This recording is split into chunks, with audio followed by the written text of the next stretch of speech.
नमस्कार दोस्तों, स्वागत है मेरे YouTube चैनल कुमार हिंदी कहानियाँ में। आज हम सुनेंगे माँ दुर्गा की एक सच्चे भक्त की कहानी। पुराने समय की बात है। एक गांव में सविता नाम की एक महिला रहती थी। वह दुर्गा माँ की बहुत बड़ी भक्त थी। वह हर रोज पहले माँ दुर्गा को भोग लगाती, फिर कुछ खाती थी। लेकिन उसके ससुराल वालों को उसका पूजा पाठ करना बिल्कुल भी पसंद नहीं था और आए दिन उसको इस बात के लिए बहुत दुखी करते रहते थे। सविता फिर भी उनका अत्याचार चुपचाप सहती रहती और अपने पति को मालूम तक नहीं होने देती थी। सविता का पति सविता को बहुत मानता था, मगर व्यापार के सिलसिले में उसे अक्सर घर से हफ्तों दूर रहना पड़ता था। इसलिए उसे सविता पर हो रहे अत्याचार के बारे में कुछ पता ही नहीं चल पाता था।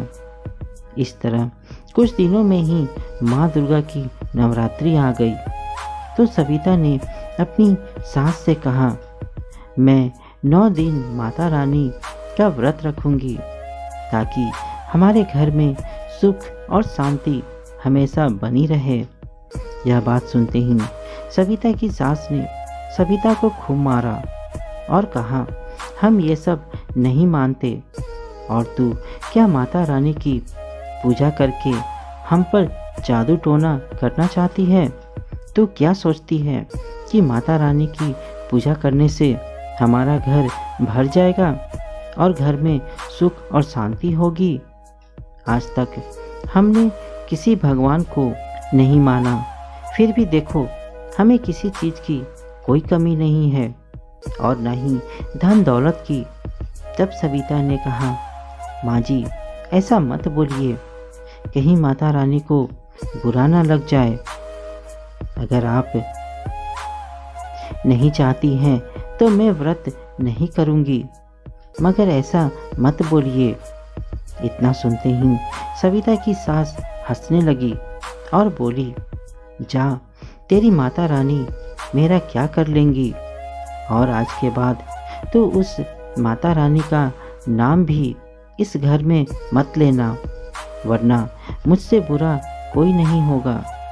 ये सुनकर सविता रोती हुई अपने कमरे में रखी एक छोटी सी माता रानी की मूर्ति के आगे रोने लगी और कहने लगी कि माँ मेरी सास को माफ़ कर दो, वह गुस्से में है और वह नहीं जानती कि वह क्या बोल रही है।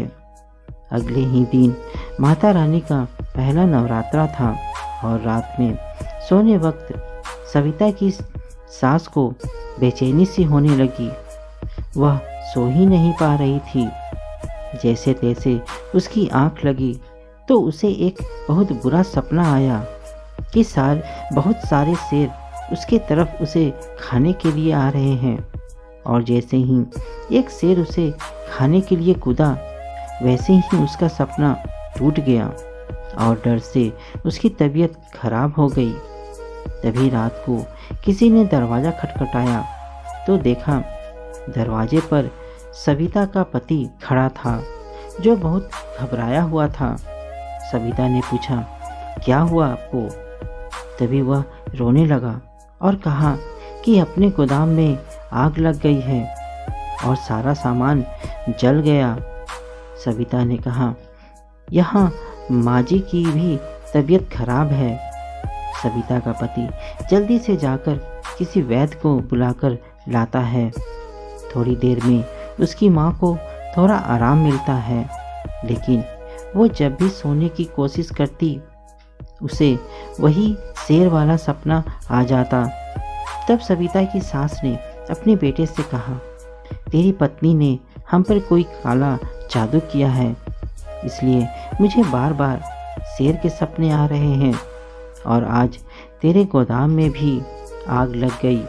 तू इसे घर से निकाल दे, वरना मैं ही इसे घर से निकाल दूंगी। उसके बेटे ने कहा, माँ ऐसा कुछ नहीं है, सविता भला ऐसा क्यों करेगी? सविता की सास बीमारी में ही सविता के बाल पकड़कर घर से निकालने लगी। तभी उसका पैर घर की चौखट से टकराया और वह दूर गिरकर बेहोश हो गई। सभी मिलकर उसे अंदर ले गए। अगले दिन सुबह उसकी सास को होश तो आया, मगर उसका शरीर कुछ काम नहीं कर पा रहा था और न ही वह कुछ बोल पा रही थी। सविता समझ गई कि माता रानी जी उसकी सास से बहुत नाराज हैं। सविता रोती हुई माँ दुर्गा जी की मूर्ति के आगे प्रार्थना करती है और कहती है कि हे माँ, मुझे पता है आप नाराज हो। माता रानी जी, मैंने रात से कुछ नहीं खाया है क्योंकि मैंने आपका व्रत रखा है। आप मेरी सासू माँ को ठीक कर दो।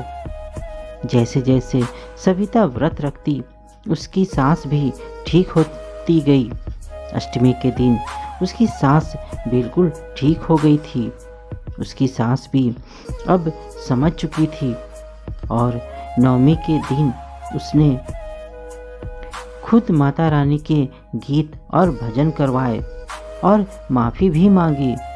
माता रानी खुश होकर उसी रात सविता की सास को कन्या के रूप में दर्शन भी दिए।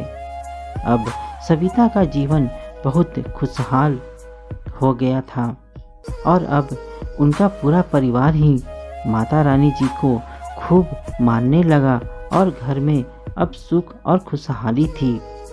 तो दोस्तों, इस कहानी के साथ आप सभी को नवरात्रि की ढेर सारी शुभकामनाएं। माता रानी जी की कृपा आप लोगों पे हमेशा बनी रहे। या देवी सर्वभूतेषु दुर्गा रूपेण संस्थिता, नमस्तस्यै नमस्तस्यै नमस्तस्यै नमो नमः। ओम श्री दुर्गे नमः।